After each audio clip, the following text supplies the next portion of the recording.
బుడమేరు నది అది ఒక వాగు, అది ఒక డ్రెయిన్ కు నదికి డిఫరెన్స్ జరిగిన వాటిని ఏమంటాం?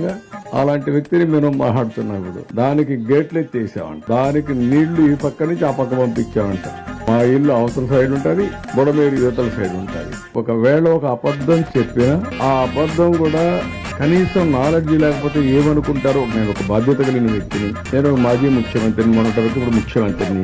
నేను మాట్లాడితే మీరు ఏమనుకుంటారండి? కృష్ణా నదికి బుడమేరుకు వ్యత్యాసం తెలియకపోతే రెండు నదులు చేసేసి ఇలాంటి వ్యక్తులు రాజకీయాల్లో ఉంటే మన దురదృష్టం కాకపోతే ఏంటిది? ఈ రాష్ట్ర ప్రజల దురదృష్టం కాకపోతే ఏంటి? అందుకే పొటాటోకి ఆ రోజు మీరు చూసారు, టమోటాకి పొటాటోకి వ్యత్యాసం తెలియకుండా మాట్లాడారు. ఏం చేస్తారు రాజకీయాలండి? స్పష్టత లేదు, సబ్జెక్ట్ లేదు, నేర్చుకోవాలని ఆలోచన లేదు. సాయంత్రం అయితే గల్లాపేట తిరుగుతూ ఎంత వచ్చిందో చూసుకుంటారు. ఈ రోజు కలెక్షన్ ఇలాంటి వాళ్ళు రాజకీయాలు చేస్తారు. ప్రజాహితం కోసం పనిచేసే పరిస్థితి రావాలి. ఆ రోజులు అయిపోయినాయి. మొన్నటి వరకు మోసాలు చేశారు, కానీ మీ మోసాలు ప్రజలు అర్థం చేసుకుంటారు.